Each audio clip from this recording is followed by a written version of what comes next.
Everyone আসসালামু আলাইকুম। আজকে তোমাদের লগে আরেকটা সুন্দর ভিডিও শেয়ার করবো।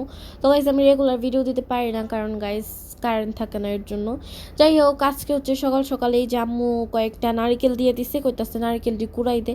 যেহেতু আম্মুর হাতে একটু প্রবলেম আছে, এর জন্য আম্মু আর কি নারকেল কুড়াইতে পারে না, মানে ভারী কাজ করতে পারে না। তো আমি আম্মুকে সুন্দর করে সকাল সকাল উঠা নারকেল কুড়াই দিছি। তো আম্মু আজকে একটা সুন্দর একটা পিঠা বানাবে, আর মানে পিঠা বা বিস্কিট টাইপের এরকম কিছু বলতে পারো। এটা খাইতে অনেক বেশি মজা লাগে, আমরা সবাই অনেক বেশি পছন্দ করি। তো এই জায়গায় নারিকেলের মধ্যে প্রথমে চিনি দিছে, চিনি দেওয়ার পরে তার উপরে ওই যে আটা বা ময়দা যে কোনো একটা দিতে পারো। এই জায়গায় আম্মু ময়দা ইউজ করছে। আর এখানে কোনো এক্সট্রা কিন্তু পানির দরকার নাই। একে তো নারিকেলের মধ্যে যে হালকা পানি আছে ওটাতেই হবে, সাথে আর চিনি থেকে তো এমনিতেই পানি ছাড়বে। সো এক্সট্রা কোনো পানির প্রয়োজন নাই। এখানে মাত্র 3টা ইনগ্রিডিয়েন্টসই লাগে, সেটা হচ্ছে নারিকেল, চিনি, আর এই যে এটাকে কী কয় আটা বা ময়দা। ঠিক আছে, এখানে আর অন্য এক্সট্রা কোনো ইনগ্রিডিয়েন্টস লাগে না। সো এটা বানানো খুবই সহজ। আর এটাকে তোমরা যে কোনো শেপ দিতে পারো তোমাদের ইচ্ছা মতো, বাট আমরা এই শেপটাই প্রথম থেকে দেখছি, এর জন্য আমরা এটাই দিতাছি, মানে আমি এটাই দিতাছি। আর এই যে এখানে প্রথমে একটু বড় বড় হয়ে গেছিলো, যদিও আর একটু ছোটো করে বানাইলে বেশি সুন্দর লাগে। তারপরে আমি সবগুলো আবার সুন্দর করে ছোট ছোট করে বানাই দিছি। তারপরে এই যে আমার আম্মুর মতো এক চটকিতে এইতে ভাজতে গিয়ে এক কালার থেকে আরেক কালার করে ফেলবা।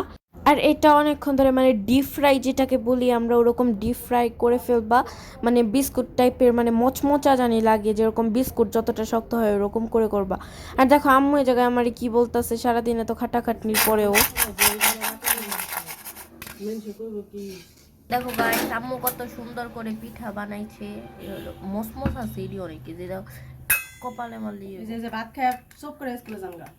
আম্মু এই কথাটার জন্য এতক্ষণ ধরে আমি এত কাম করলাম। আমি তো কাজ করতে বলি নাই। কও কেমনটা লাগে? এই সকাল থেকে এত খাটাখাটনি করছি এই কথার জন্য, স্কুলে যেমন দেখি তো এতগুলো খাটাখাটনি করছি। এই সুন্দর করে এগুলো ময়দা দিছি, মানে ডো বানাই দিছি, তারপরে হইলো নারকেল কুড়াই দিছি, এত ছোট ছোট করে ধৈর্য ধরে কতক্ষণ ভরে পিঠাগুলো বানাই দিছি, তারপরেও আমার স্কুলে যেতে করে কেমনটা লাগে। তারপরে যাই হোক, বিলাই খুঁটি ধরে বাইতেই রয়েছি, কোনো জায়গায় যাই নাই, স্কুলে যাবো কেমনি এই বৃষ্টির মধ্যে, এই কথা কয়ে বাইতেই রয়েছি গাইস। তো যাই হোক, তারপরে এই যে জায়গায় আমি ওয়েদার দেখতে এসেছি, ও তোমাদের বলতে তো মনেই নাই। তোমরা না মানে যে ওই ডোটা বানানোর সময় ওটা অনেক বেশি শক্ত করে বানাইবো, ওটা কিন্তু নরম করে বানাই লইব না। ঠিক আছে, নরম করলে ত্যাক হয়ে যাইব, ওটা শক্ত করে বানাইতে হইব। ওটা শক্ত করে বানাইলে আর কি বিস্কুটের মতো মচমচা লাগবো।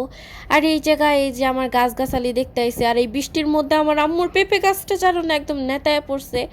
আর এই জায়গায় কাঠগোলাপ গাছের আমি বলতেছিলাম যে এই তোরা খাবি পিঠা খাবি পিঠা খাবি, ওরা খাইলো না, তো আমি খেয়ে ফেলাই। তো গাইস আজকে ভিডিও এই পর্যন্ত, আল্লাহ হাফেজ।